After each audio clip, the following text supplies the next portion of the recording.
Le mot post-vérité a intégré les pages du dictionnaire d'Oxford. Désormais, donc, les faits avérés, vérifiés, n'auraient pas plus de poids que les opinions, les croyances ou bien encore les émotions.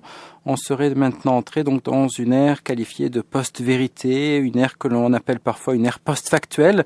On en discute à présent avec Jocelyn McClure. Il est professeur de philosophie à l'Université Laval. Il est également auteur d'un tout récent ouvrage qui s'intitule « Retrouver la raison ». C'est publié chez Québec Amérique en 2016. Jocelyn McClure, bonjour. Bonjour. Alors, qu'entend-on par ce concept que l'on voit de plus en plus, notamment depuis le début de l'année, par ce concept de post-vérité ? Ça désigne un état social dans lequel les faits comptent plus pour beaucoup. Hein. Un fait, ça désigne une chose qui existe, ça désigne notre réalité. Puis un jugement de fait, au fond, c'est lorsqu'on cherche une description de ce qui existe, hein, de ce qui est, pour évidemment bien raisonner, pour pouvoir échanger avec les autres de façon rationnelle. Il faut qu'on se base sur des faits, hein, sur une compréhension de la réalité telle qu'elle est.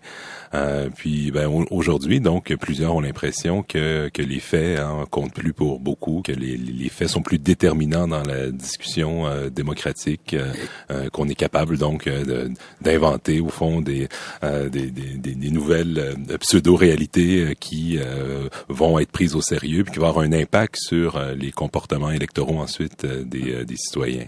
Comment se fait-il qu'on se soit éloigné des faits alors que les faits semblent s'imposer par eux-mêmes, évidemment? Je pense que c'est pas un mouvement récent, hein. Donc c'est ça d'abord, il faut le reconnaître, hein. Quiconque a étudié un peu l'histoire des idées sait que c'était le grand combat déjà de Socrate et de Platon dans l'Antiquité, hein, de combattre les sophistes, hein, qui prenaient souvent justement congé de la rigueur et de la vérité. Quiconque a lu Machiavel sait que le mensonge en politique a aussi une longue histoire.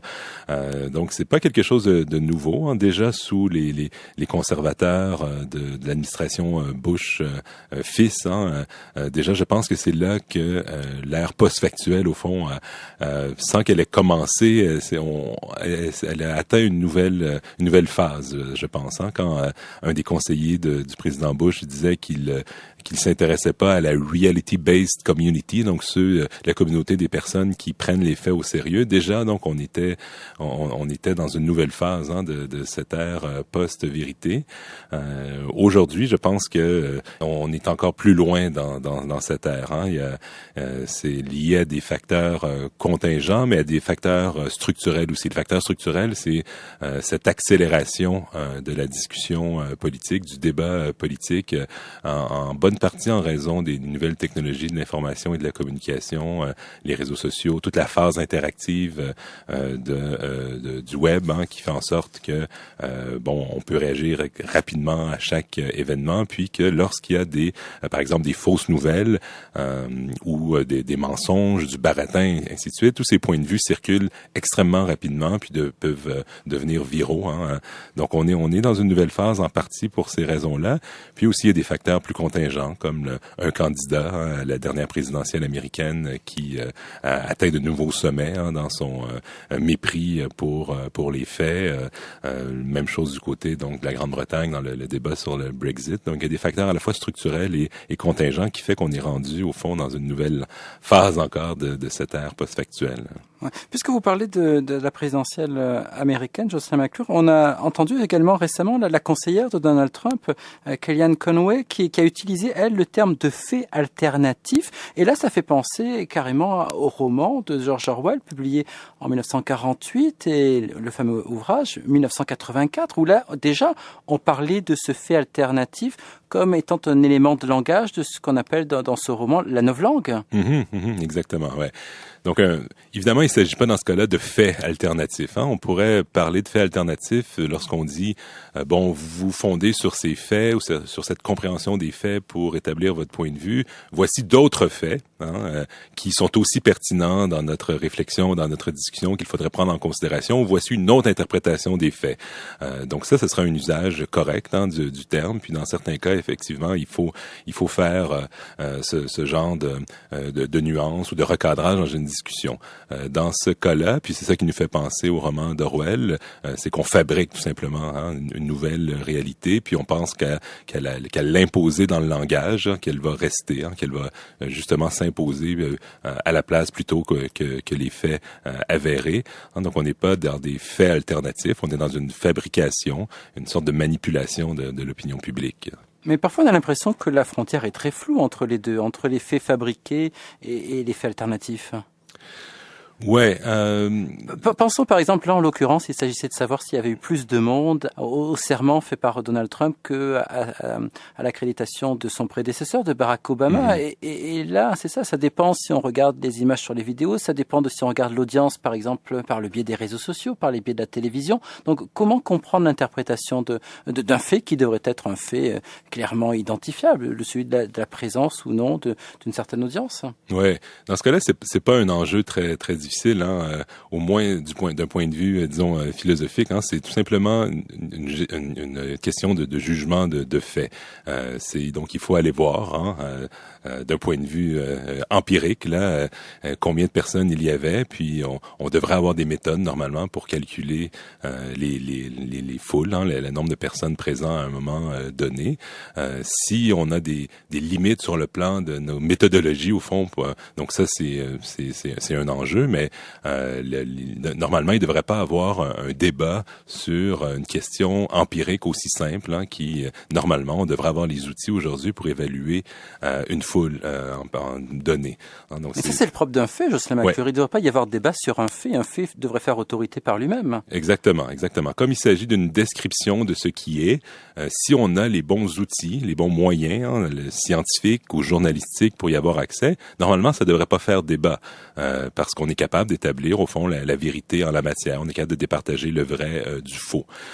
Donc c'est en ce sens-là que ça devrait pas porter à controverse. La façon, les implications, par exemple éthiques et politiques des faits, ça c'est tout autre chose. Mais sur les faits, lorsqu'on y a accès, lorsqu'on a les moyens d'y avoir accès, normalement ça devrait pas être sujet à controverse politique, mais ça l'est aujourd'hui parce qu'on tente justement par toutes sortes de manipulations du langage, de nier certains faits ou d'en fabriquer d'autres.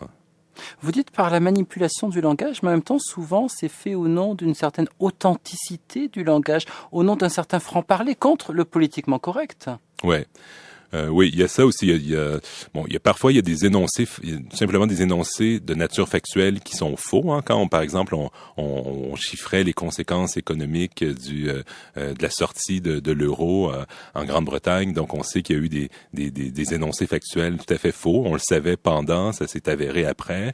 Donc parfois c'est ça. Dans d'autres cas, c'est plutôt opposé émotion et fait, réalité extérieure. Donc ça aussi c'est très populaire. Ce qui compte pour certains, c'est au fond de valider ce que l'on ressent, de faire du sentiment ou de l'affect un critère sur le plan donc du jugement politique. Puis donc ça aussi c'est un des dévoiements de la discussion publique aujourd'hui, donc de donner tout ce poids à l'affect au fond dans le jugement politique. Dans un contexte d'ailleurs où les voix se multiplient, vous le dites vous-même dans votre ouvrage, Jocelyn McClure, Retrouver la raison, vous dites que la multiplication étourdissante des voix, rendue possible par les blogs et les réseaux sociaux, aurait engendré une sorte de cacophonie relativiste débilitante et désespérante. J'espère que le propos général est plus nuancé que ça. Une chose que je pense qu'il faut reconnaître, c'est que ces nouvelles technologies de l'information et de la communication, une de leurs vertus, c'est précisément de pluraliser, au fond, la discussion publique. Il y a des voix qu'on n'entendait pas avant, que l'on entend maintenant, puis parce qu'il y a des personnes, des groupes qui ont des choses pertinentes à dire. Maintenant, ils se sont taillés une place dans notre délibération publique. Puis pour moi, ça, c'est positif. On a aussi accès à beaucoup plus d'informations facilement à portée de la main qu'avant. Puis d'un point de vue aussi global, c'est-à-dire qu'on a accès au meilleur des médias des autres pays. Donc on peut s'informer rapidement, on peut avoir accès à des points de vue, de l'opinion de qualité aussi rapidement. Donc tout ça pour moi. Est-ce que ça n'a pas eu l'effet pervers, Jocelyn McClure, avec avec cette pluralité des voix, des opinions, d'avoir affaibli aussi le poids de chacune de ces opinions. Il y en a plus, mais elles comptent moins individuellement. Exactement. Donc ça, c'est une des conséquences qui est plus négative. Donc c'est difficile ensuite de pondérer ou d'accorder un poids aux différents points de vue, tellement il y en a qui s'expriment dans la sphère publique. Donc effectivement, c'est ce qui vient étourdissant, c'est devant une multiplicité de points de vue. Si notre travail, c'est pas à temps plein, donc d'étudier la philosophie politique ou les sciences sociales, puis d'être un expert des différents discours sociaux et politiques, ça peut être difficile pour le citoyen simplement d'exercer son jugement. Il y a plusieurs points de vue qui s'affrontent. C'est ça qui peut être débilitant ou paralysant. Ça prend donc des ressources, même épistémiques importantes pour être capable de faire le tri dans cette pluralité de points de vue. Donc ça, c'est un des défis du citoyen d'aujourd'hui là, dans cette sphère publique 2.0. Ça prend des facultés critiques extrêmement aiguisées. C'est effectivement très exigeant. Là. C'est un de nos défis en tant que citoyen aujourd'hui. Quelle différence, Jocelyn McClure, on pourrait faire entre ce phénomène qu'on tente ensemble d'identifier, celui de post-vérité, et celui qu'on connaît déjà depuis un certain temps, du relativisme? Donc le relativisme, c'est l'idée que l'on n'ait pas de critères pour juger que ce soit que tout se vaut finalement. Que tout se vaut, que ce soit d'un point de vue éthique, qu'on n'aurait pas de principes éthiques qui nous permettent donc d'évaluer différents états de faits ou pour fonder notre jugement politique. Je crois que c'est Léo Strauss qui disait de manière ironique, si tout se vaut, le cannibalisme n'est qu'une affaire de goût. Oui, exactement. Pour critiquer évidemment le relativisme. Ouais, le relativisme radical, effectivement, nous dit qu'on n'a pas les ressources pour juger des pratiques de ce genre-là. Donc c'est effectivement c'est lié. L'idée de la post-vérité ou du post-factualisme, c'est vraiment ce rapport aux faits en particulier, là, que les faits qui, bon, on a souvent dit que dans une démocratie libérale, on a tous droit à nos opinions, mais qu'on peut pas avoir droit à nos faits non plus, puisque le fait n'est pas dépendant de nous. Le fait existe indépendamment de nous. Maintenant, c'est ça qui semble plus vrai. On aurait droit à nos faits et droit, en plus d'avoir droit à nos opinions. Donc, effectivement, ça mène aussi au relativisme. Donc, c'est tout à fait lié, mais ça cible spécifiquement ce rapport aux faits, à ce qui existe. Comment ça s'est vécu ici au Canada chez Jocelyn McClure, que vous avez beaucoup réfléchi, notamment à la façon dont au Canada on pense des notions comme le multiculturalisme, l'interculturalisme au Québec. Comment est-ce qu'on a envisagé justement le vivre ensemble ici par rapport au modèle américain? Je pense que la question de la diversité culturelle s'est posée évidemment dès le départ, dès la fondation même du pays.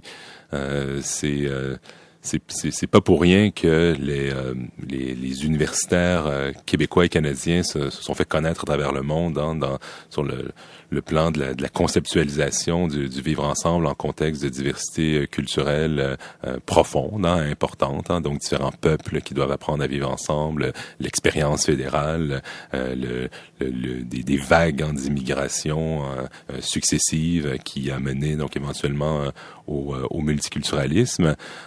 Donc c'est profondément ancré au fond dans notre expérience. Puis disons que probablement qu'une des contributions originales puis influentes, ça a été de penser les différents modèles de pluralisme sur le plan d'aménagement de la diversité, que ce soit le multiculturalisme ou l'interculturalisme ou la reconnaissance toujours bien imparfaite, mais des droits des peuples autochtones, le fédéralisme qui donne un espace de manœuvre au Québec.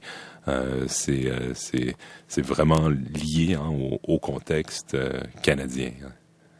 Est-ce que dans ce contexte canadien, on est plus prémuni contre justement ce relativisme ou l'ère post-factuelle ou post-vérité, ou est-ce que finalement aujourd'hui dans le monde occidental, on est tous soumis au même mouvement d'idées?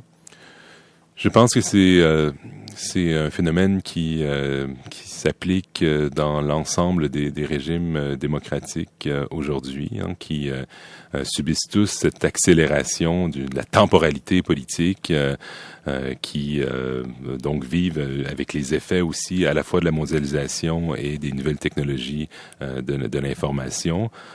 Donc le Québec et le Canada sont pas immunisés. On l'a vu nous-mêmes. Hein, il faut quand même le dire sur le plan du débat sur la laïcité et les accommodements raisonnables. Hein. Moi-même, j'ai participé à la commission Bouchard-Taylor, puis je pense que ça a été une bonne chose d'avoir cette commission, puis elle nous a permis de cheminer.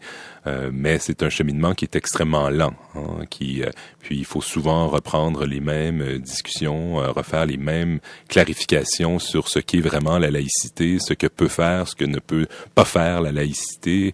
La laïcité, hein, ça va pas nous protéger contre la radicalisation, hein, de certaines mouvances, hein, au sein de la société.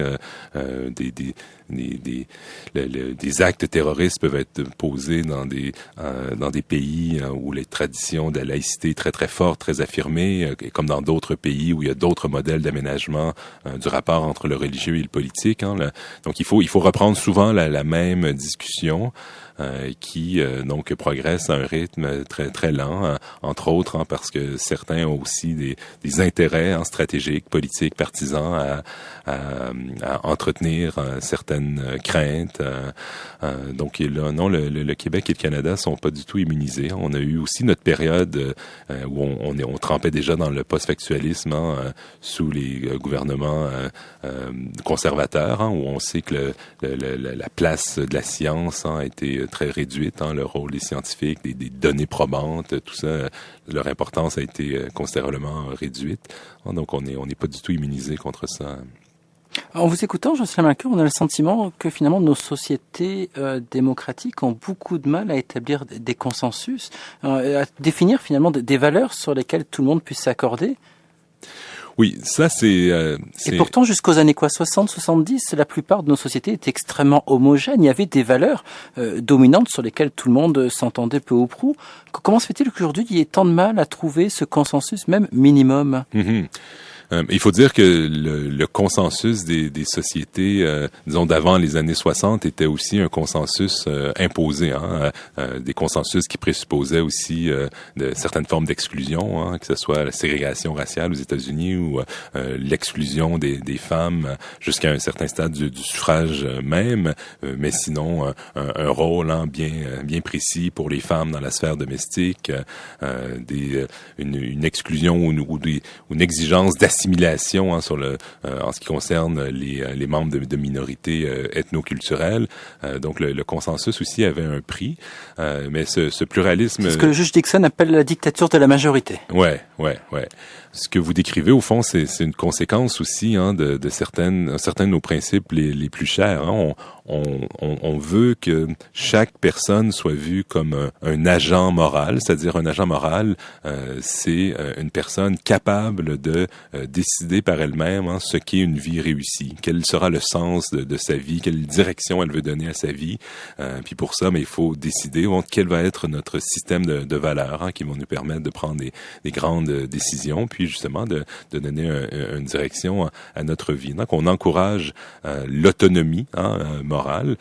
Puis lorsqu'on fait ça, puis on institutionnalise même ce principe, c'est-à-dire qu'on a des institutions, à la fois notre approche à l'éducation des jeunes, mais aussi une charte des droits et libertés, par exemple, qui fait en sorte que les droits fondamentaux vont être protégés. Lorsqu'on institutionnalise, hein, ce choix collectif, mais après, comme le philosophe John Rawls le disait, il faut pas se surprendre que les personnes, les individus, les citoyens en arrivent à des réponses très différentes, hein, sur ce qu'est une vie réussie.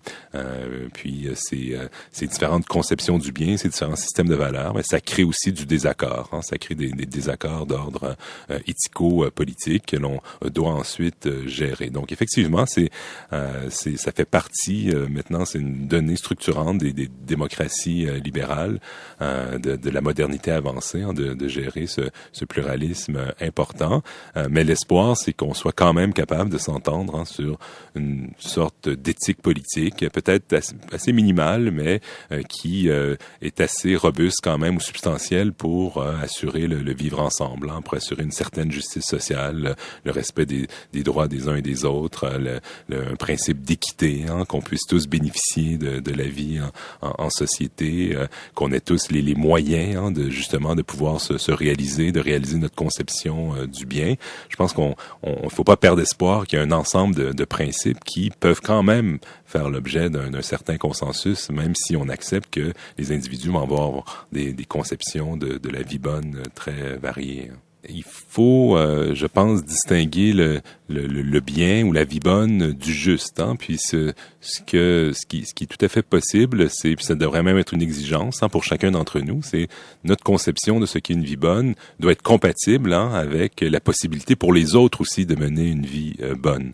Hein, donc il y a un devoir là de réciprocité, puis de s'entendre, hein, sur une sorte de contrat social qui permet justement cette réciprocité. Hein. Donc il y a des conceptions, ce qui nous permet aussi de séparer quelles sont les conceptions de la vie bonne qui sont raisonnables de celles qui sont déraisonnables. Hein. Si une conception du bien fait en sorte que les droits d'un groupe, hein, vont être violés, ou que ceux qui sont au bas de l'échelle, hein, ont pas les ressources suffisantes, hein, pour avoir une vie minimalement décente, mais pour moi ça c'est pas une conception qui est raisonnable, puis c'est pas une conception donc qui doit absolument être respectée. Donc ça nous donne quand même un critère pour départager quelles sont les conceptions du bien qui sont compatibles avec un vivre ensemble égalitaire. Hein. Donc ça fait pas de nous qu'on endosse une forme de relativisme, hein, au moins sur la conception de la justice qui va nous unir, qui va fonder nos institutions.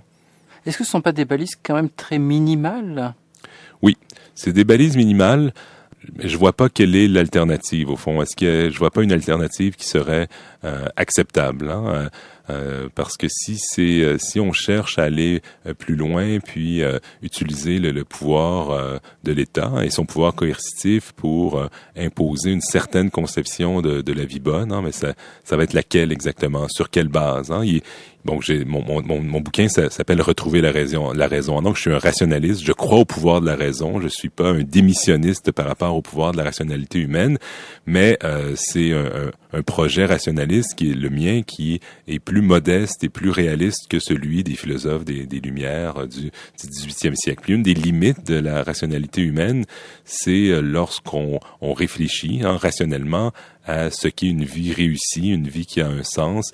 Je pense qu'il faut admettre que la raison humaine, au fond, nous donne et demeure sous-déterminée à cet égard, qu'elle nous donne pas une réponse, hein, précise, puis qui autoriserait, au fond, qui nous autoriserait à utiliser le pouvoir étatique pour l'imposer, hein, entre une vie axée davantage sur la contemplation, la spiritualité, une vie axée davantage sur la vita activa, hein, le travail, la productivité, une vie axée davantage sur la solidarité, hein, tant au sein de sa famille que dans sa société.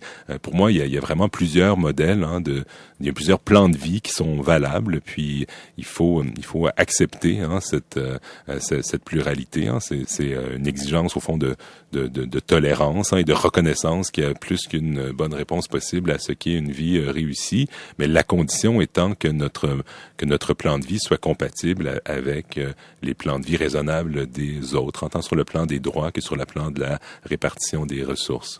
Donc le vivre ensemble, finalement, ouais. Le vivre ensemble avec les autres. Et finalement, ça, c'est pas la condition de la liberté? Est-ce que vous définissez, c'est finalement la liberté, vivre sa liberté en tant qu'individu, mais aussi en tant que collectivité? Oui, exactement. Comme individu, donc comme je le disais, donc on est des agents de notre propre vie, du choix de notre plan de vie. Mais ça exige aussi, pour moi, une certaine égalité, tant sur le plan des droits que aussi dans la distribution des ressources collectives. Hein. Les ressources collectives sont produites collectivement. C'est parce qu'on vit en société que on produit de la richesse, que certains s'enrichissent. Puis sur cette base-là, je pense qu'il faut, ça justifie une redistribution des ressources qui va faire en sorte que, encore là, même ceux qui sont au bas de l'échelle, qui ont été malchanceux ou que certaines de leurs décisions ont mal tourné, mais dans une telle société, même ceux qui se retrouvent là ont assez, hein, pour vivre une vie décente. Pour terminer, Jocelyn Malcure, même si on l'a senti à travers vos propos depuis tout à l'heure, quelle est l'importance de la philosophie aujourd'hui dans le débat d'idées, dans justement peut-être pour nous aider à retrouver la raison, pour reprendre le titre de votre ouvrage? En quoi aujourd'hui la philosophie nous est encore peut-être plus que jamais nécessaire? Il y a plusieurs réponses possibles, mais en lien avec notre discussion, donc je disais que le concept de post-vérité avait une certaine utilité aujourd'hui, même si on n'a pas pénétré dans cette période-là tout d'un coup, dans la campagne présidentielle américaine et ainsi de suite. C'est aussi un terme qui a eu une histoire, mais il y a une limite importante à ce concept de post-vérité. Pour raisonner, pour exercer notre jugement de façon rigoureuse, on a besoin de faits. Donc ça, c'est clair. Mais les faits en eux-mêmes peuvent pas régler nos énigmes et controverses éthiques et politiques. Les faits sont des faits, sont des descriptions de ce qui est. Lorsqu'il s'agit de questions éthiques et politiques, il faut réfléchir à ce qu'on devrait faire. Ce que l'on devrait faire d'un point de vue individuel, mais aussi d'un point de vue collectif. Donc de lutter contre le post-factualisme, ça peut pas être suffisant pour nous permettre de retrouver la raison dans la discussion publique éthico-politique. Il faut aussi une réflexion sur les valeurs, sur les valeurs que l'on veut se donner collectivement, sur le sens des valeurs aussi, comment on les applique, ces valeurs et principes à des questions particulières, comment on règle les désaccords entre les citoyens. Donc ça, sortir du post-factualisme ne nous permet pas de régler ces questions éthiques et politiques complètement. C'est une contribution, mais c'est pas suffisant. Puis la philosophie, une des choses qu'elle peut faire, c'est précisément donc alimenter notre réflexion sur ce que l'on devrait faire, sur ce que on devrait vouloir être collectivement parlant, de clarifier donc les enjeux, les dimensions éthiques de nos débats de société. Donc lorsque l'on débat de laïcité ou de fiscalité ou d'aide médicale à mourir, quels sont les principes sous-jacents, quelles sont les implications de l'une ou l'autre des politiques sur ces principes, et ainsi de suite. Donc il y a un certain nombre de clarifications que la philosophie donc peut nous permettre de faire. Puis ensuite, il y a, dans la tradition philosophique, il y a tout un répertoire d'arguments par rapport à ces grandes questions. Puis ces arguments donc peuvent venir enrichir, bonifier au fond la délibération publique. La philosophie ne doit pas remplacer la délibération publique. Dans une démocratie, c'est la liberté collective dont vous parliez, c'est le peuple qui est souverain ultimement. Mais je vois la philosophie comme elle doit l'éclairer. Elle doit éclairer. C'est une contribution essentielle, irremplaçable à une délibération publique éclairée. Elle doit nous permettre en tout cas de retrouver la raison. C'est le titre de cet ouvrage publié en 2016 chez Québec Amérique. Jocelyn Malcure, merci beaucoup de nous avoir parlé ce matin de l'importance de la philosophie. Je rappelle que vous êtes professeur de philosophie à l'Université Laval à Québec. Merci d'avoir été avec nous. Merci à vous, c'était un plaisir. À bientôt. À bientôt.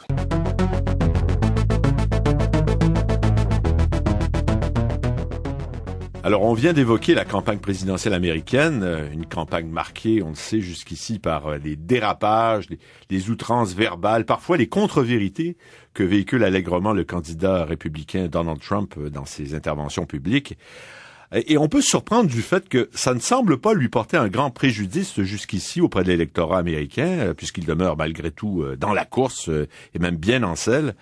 Des mensonges, des mythes, des affirmations non fondées, on en retrouve évidemment en très grand nombre dans le débat politique, non seulement aux États-Unis, mais aussi en Europe. On l'a vu d'ailleurs durant la campagne du Brexit il y a quelques semaines de cela, et aussi chez nous au Canada. Alors, ce qui fait dire à certains observateurs, comme Catherine Viner, par exemple, qui est rédactrice en chef du Guardian en Angleterre, ou encore mon collègue Antoine Robitaille du Devoir, qu'on serait passé à l'ère du post-factualisme, c'est-à-dire à une époque où, dans l'univers médiatique, dans la discussion démocratique, la vérité, les faits avérés sont de moins en moins valorisés et deviennent même secondaires.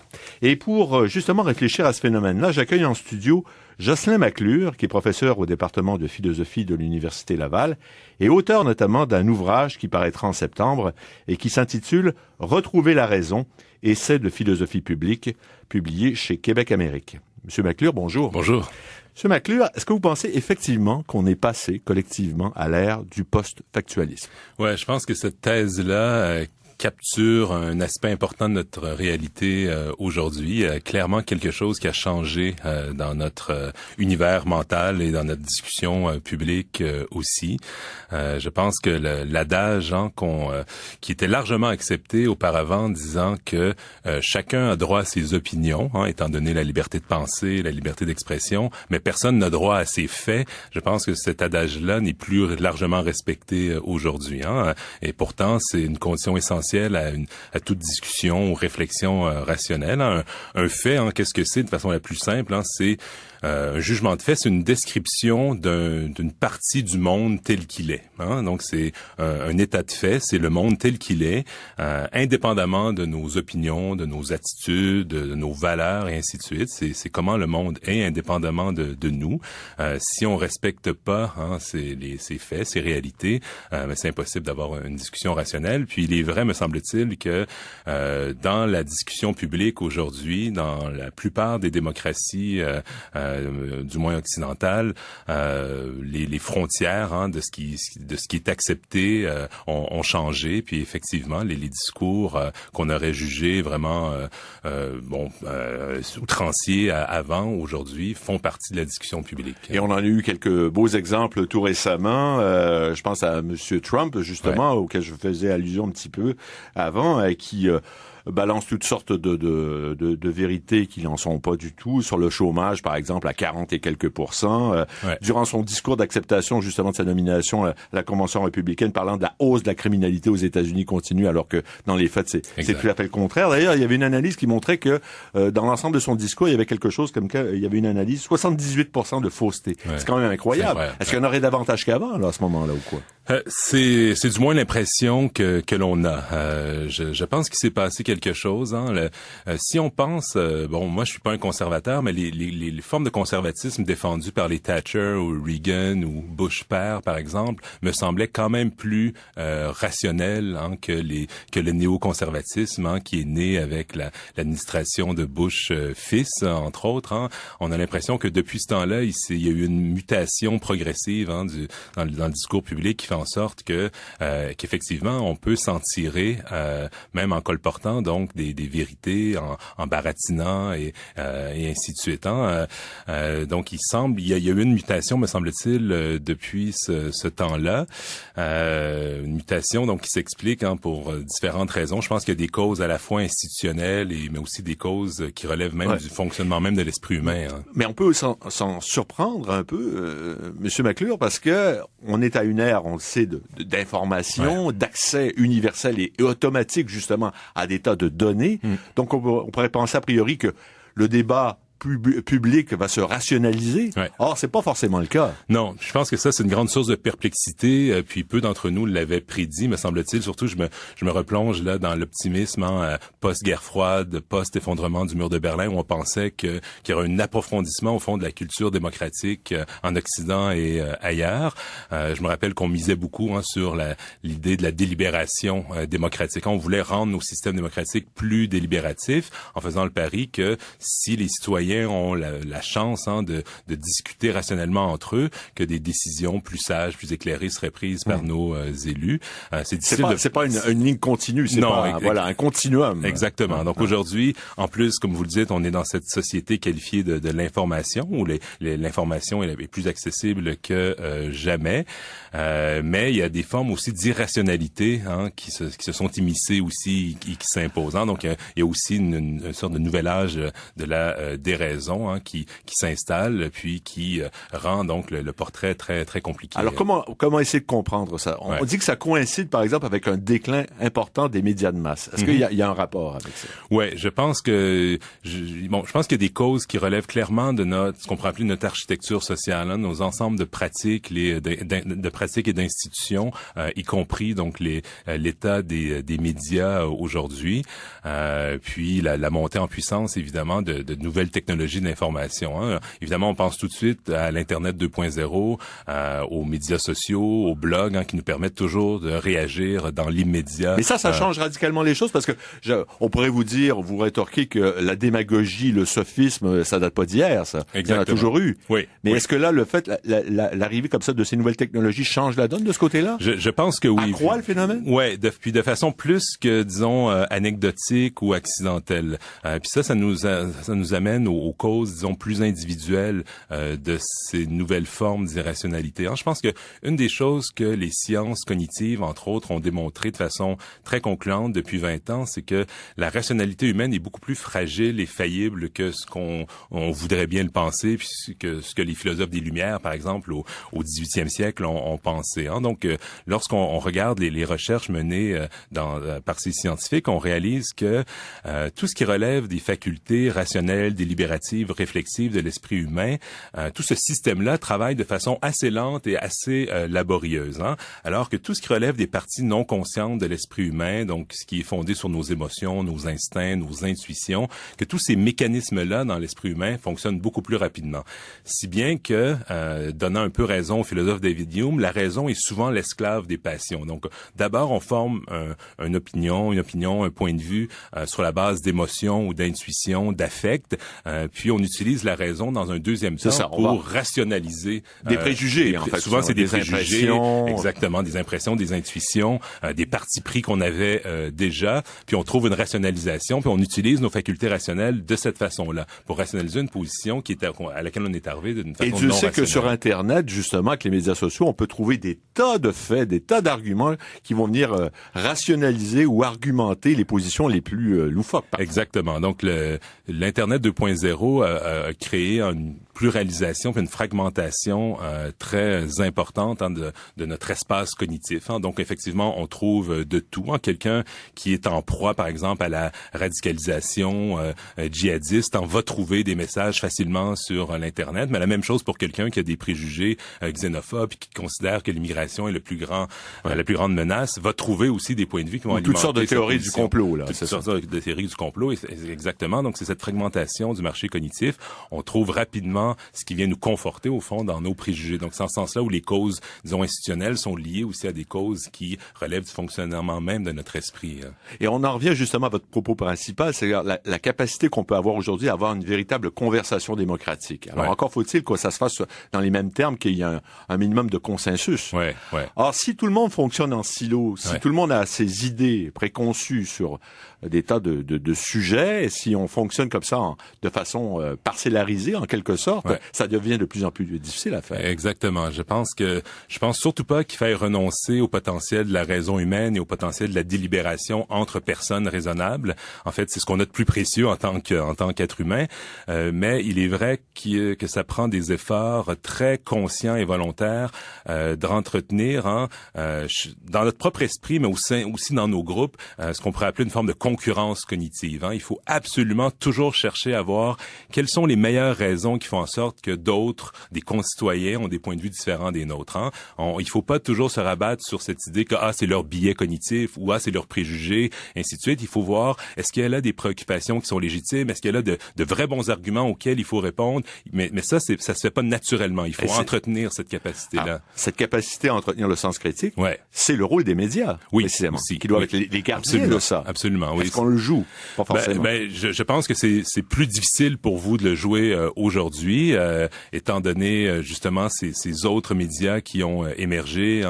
Il y a une concurrence pour les lecteurs, l'auditoire, et ainsi de suite. Donc c'est plus difficile, mais clairement on n'a pas remplacé ce rôle de garde-fou qui est joué par les grands médias. Ces filtres aussi qui font en sorte qu'on est capable d'avoir accès à de l'information de qualité. Parce que les médias aussi jouent avec l'émotion.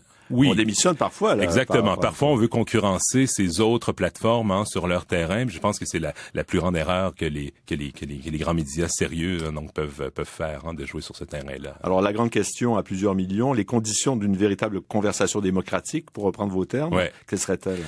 Donc, il y a des conditions individuelles, entretenir la concurrence cognitive, tenter il faut donner une part de légitimité à ceux qui pensent, qui ont des opinions différentes des nôtres, mais collectivement aussi, toutes les institutions et toutes les pratiques qui peuvent servir à ralentir le temps politique, à ralentir le rythme de la discussion démocratique me semble nécessaire aujourd'hui, que ce soit chez les médias, que ce soit de la façon qu'on conçoit nos institutions représentatives. Il faut qu'on ralentisse la cadence, qu'on se donne le temps de penser individuellement et ensemble. Ça me semble absolument crucial aujourd'hui. C'est comme le fast-food par rapport au slow food, quoi. Exactement. Autant de conditions pour retrouver la raison. Ouais, exact. Merci beaucoup, M. McClure. Merci à vous. Notre invité aujourd'hui, Jocelyn McClure, philosophe et auteur de Retrouver la raison, essai de philosophie publique, publié bientôt au mois de septembre d'ailleurs, chez Québec Amérique. Merci encore. Merci.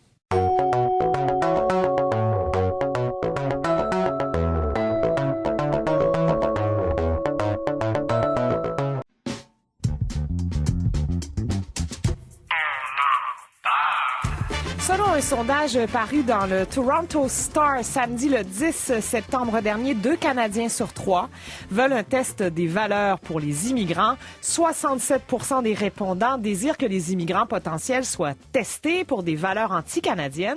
Le résultat de ce sondage fait écho à l'idée controversée de la candidate à la direction du Parti conservateur, Kelly Leitch, qui a proposé de dépister les immigrants aux valeurs anti-canadiennes, et aussi à la fameuse proposition de François Legault, auquel vous faisiez référence. Véronique Côté, c'est le chef de la CAQ au Québec, qui a déclaré le 29 août dernier vouloir imposer un test des valeurs aux immigrants pour bloquer le port du burkini au Québec. Des exemples qui laissent quand même présager une peur de l'autre, de plus en plus répandue au pays, dont on peut témoigner, parce qu'on reçoit beaucoup de critiques à l'émission concernant les propos de certains collaborateurs qui se font traiter de multiculturalistes parce qu'ils font preuve d'une certaine ouverture envers l'islam notamment ou envers les immigrants. Alors, il y a une vraie peur. Il faut la considérer, il faut en parler et se demander si nous sommes encore capables de vivre ensemble, comment être ouverts aux autres, comment vivre dans une certaine forme de tolérance et d'exercer nos droits et nos devoirs de citoyens dans une démocratie en santé. Ce sont les questions justement qu'explore le philosophe Jocelyn McClure. Il est professeur à l'Université Laval. Il est collaborateur de cette émission dans un ouvrage intitulé Retrouver la raison. C'est un recueil de textes parus au cours des dernières années qu'ont lu pour nous la journaliste Francine Pelletier, documentariste et chroniqueur au quotidien Le Devoir, et Pierre-Luc Brisson, candidat au doctorat en histoire ancienne à l'UQAM. On vous accuse, vous, d'être un multiculturaliste, d'ailleurs, Pierre-Luc Brisson. Dans les médias sociaux, notamment. Je suis le premier, je suis le premier à l'apprendre. Oui, oui, c'est vrai, on m'a interpellé publiquement. On m'a interpellé dans un texte publiquement paru dans le Huffington Post récemment. Auquel je répondrai lorsque j'aurai Oui, mais il s'agit quand même d'en tenir compte, Francine Pelletier. On peut pas faire comme si ça n'existait pas. Moi, je suis targuée de ça tout le temps et de fédéraliste aussi.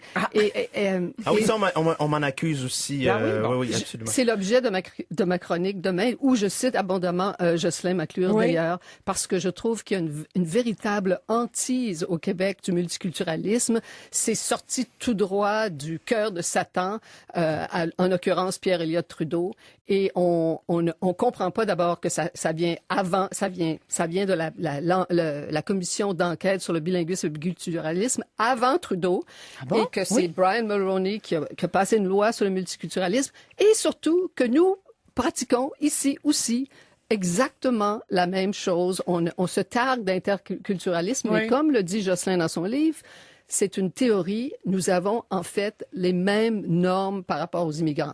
Bon, en ce moment, ce qu'on voit, et de là les appels un peu vicieux par moment, on voit que certains politiciens veulent revenir en arrière. Le Parti québécois, Jocelyn McClure en parle aussi dans son livre. Avec la fameuse charte des valeurs. Non, le Parti québécois de René Lévesque, au début, proposait la convergence culturelle que merci Gérald Godin, ils ont renié parce que elle était vue comme assimilatrice. Qu'est-ce que ça voulait dire, cette convergence culturelle? Ça voulait dire qu'on voulait que les immigrants deviennent de bons Québécois le plus vite possible. Alors, ils avaient tellement peur d'être... départissent de leur bagage culturel, au fond.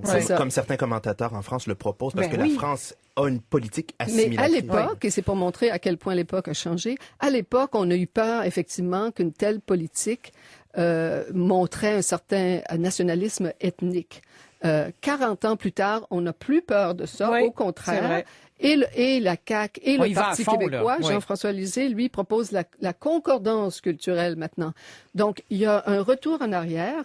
Et c'est une des grandes choses que Jocelyn McClure fait très bien dans son livre. Il remet les pendules à l'heure, notamment en disant, en parlant du jeu dangereux du Parti québécois, qu'il est bien révolu le temps où le nationalisme proposé par le Parti québécois est un nationalisme ouvert sur la diversité qui incluait les immigrants. Mais c'est intéressant qu'on débute cette discussion-là sur le thème du multiculturalisme parce que je pense que ça dénote très bien les dérives du débat public présentement quand on accuse quelqu'un de multiculturaliste comme si l'idéologie multiculturelle était une tare en soi. Je ne suis pas multiculturaliste.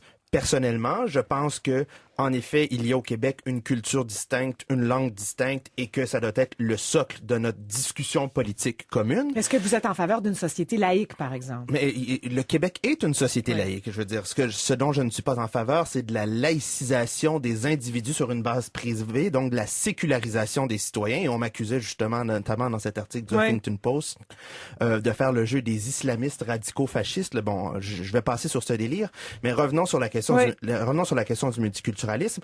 Quand on assène une idéologie, quand on assène quelqu'un, quand on l'accuse d'être multiculturaliste comme si c'était une tare en soi, il y a un problème avec le débat public. Ceci dit, et là où Jocelyn McClure pose une question qui est intéressante dans ce bouquin-là, c'est supposons en effet que le multiculturalisme ne soit pas la meilleure politique d'intégration pour la société québécoise, et il est loin d'être convaincu d'ailleurs que ce soit le cas, soit dit en passant. Que fait-on de la gestion de la diversité? Parce que la diversité, c'est un fait. Je veux dire, on est confronté à des problèmes de diversité culturelle, religieuse, parfois linguistique. Comment on l'ordonne? Alors, ce n'est pas en assénant que le multiculturalisme, c'est en effet un homme de paille auquel il faut se confronter. Surtout, on peut critiquer bien sûr le multiculturalisme comme toute autre philosophie ou politique d'immigration. Mais il fait référence d'ailleurs, Jocelyn McClure toujours, au fait qu'il y a des études qui montrent que c'est au contraire quand on respecte la diversité culturelle et la culture des immigrants qu'ils sont plus susceptibles de s'intégrer comme on les veut, de s'assimiler en d'autres mots. Plus on essaie de les neutraliser, plus le réflexe, c'est de le sortir le hijab, de le sortir le burkini. Donc, c'est un pensez-y bien, mais il faut surtout, et là, j'invoque l'esprit de notre gentleman philosophe, parce que pour moi, c'est comme ça que vous l'avez baptisé, gentleman philosophe, Jocelyn McClure. C'est vraiment... Ça lui va bien. Si j'avais à trouver un titre pour son livre, je pense que je l'intitulerais plutôt l'éloge du juste milieu, parce que c'est vraiment là. Il en veut à la radicalité ou à la radicalisation de certaines idées. Dans une posture conciliatrice. Oui, voilà. Mais il n'y a pas tort. Il y a une certaine polarisation des débats. On s'écoute plus aujourd'hui. On s'accuse mutuellement, puis il n'y a pas vraiment de dialogue. Là. Je suis pas sûre que je suis entièrement d'accord avec ça. C'est-à-dire que je suis d'accord qu'il y a des dérapages, notamment dans les réseaux sociaux, des dérapages notamment sexistes et violents. On fait facilement les coins ronds parce qu'on n'a pas le temps de tout expliquer ou parce que on s'en fout. Et on parle certainement pas assez d'international. Mais si je pense... C'est une règle des émotions aussi, là, Francine. On n'est pas dans la profondeur et la réflexion. Mais est-ce qu'on l'était beaucoup davantage il y a 30 ans? Ça, c'est une bonne question. Vous dites non, Louise Turcot? Non, on ne l'était pas.